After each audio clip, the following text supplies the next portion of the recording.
बड़ी भावे में तनी मनी गुस्सा भी बाटे तनी मनी प्यार भी बाटे कहती का आरे किया मवालो मवालो पिया हो आरे महुआ रे लगवला आरे की काहे ना लगवला पिया हो। हम तरह से बहुत नाराज बने तू सब चीज में ठीक रहेला लेकिन भक्ति में कंजूसी करे लगेला कहती का आरे की काहे ना लगवला पिया हो मिमिया के गछिया बार बार फुसलावे लो लेकिन हमारी बात सुन लो कहती बड़ी भाव में भैया कि अम्मा वाला बाबा पिया हो बहुआ रे ला बाबा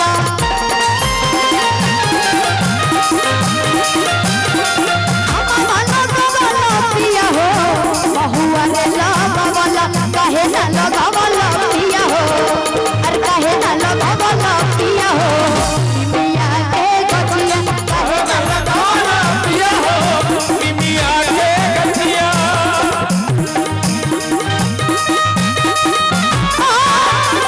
क्या बात है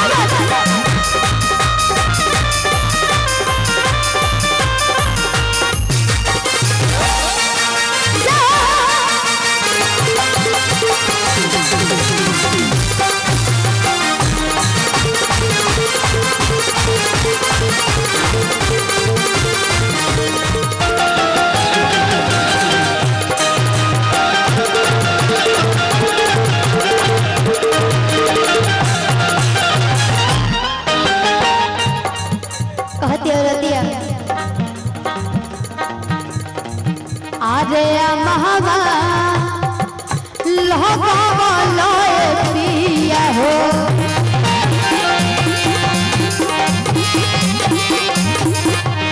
अरे महावा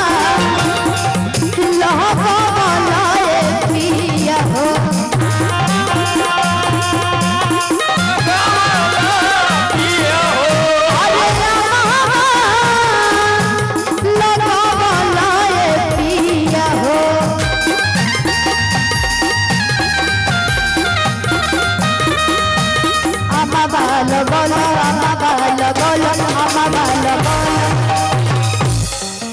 पिया हो बहुआ रे लगवला अम्मा वाला लगवला पिया हो बहुआ रे। एक बार और ताली बजाई जाए तनी तनी हाथ उठा के कि काहे ना लगवला पिया हो अरे काहे ना लगवला पिया हो मिमिया के गछिया काहे ना लगवला पिया हो मिमिया के गछिया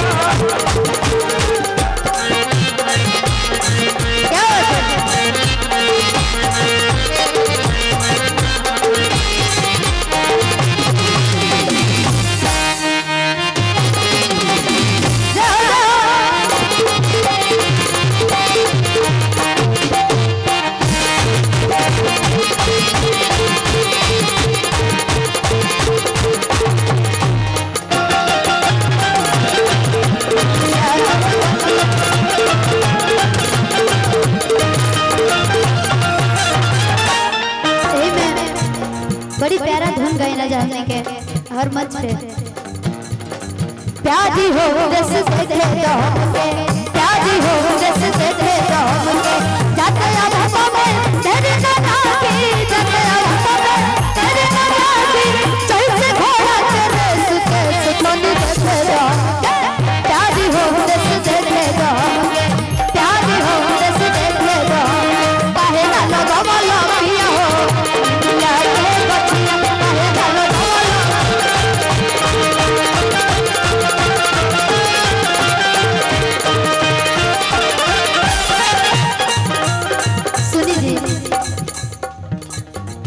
निमिये हो घरवा मई के निमिये दुआरवा हो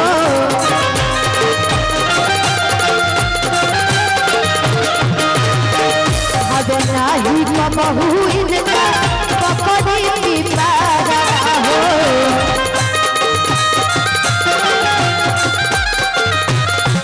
निमिये हो घरवा मई के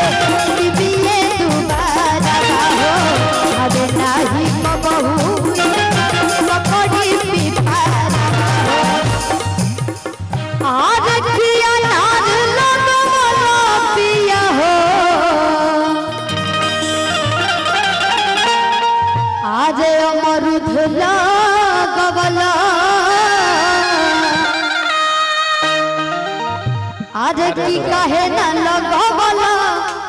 पिया हो आवा की काहे ना लगवला पिया हो अरे काहे ना लगवला पिया हो पिया के बतिया काहे ना लगवला पिया हो पिया के बतिया काहे ना लगवला पिया हो पिया के बतिया काहे ना लगवला पिया हो पिया के बतिया काहे ना लगवला पिया हो पिया के बतिया काहे ना लगवला पिया हो पिया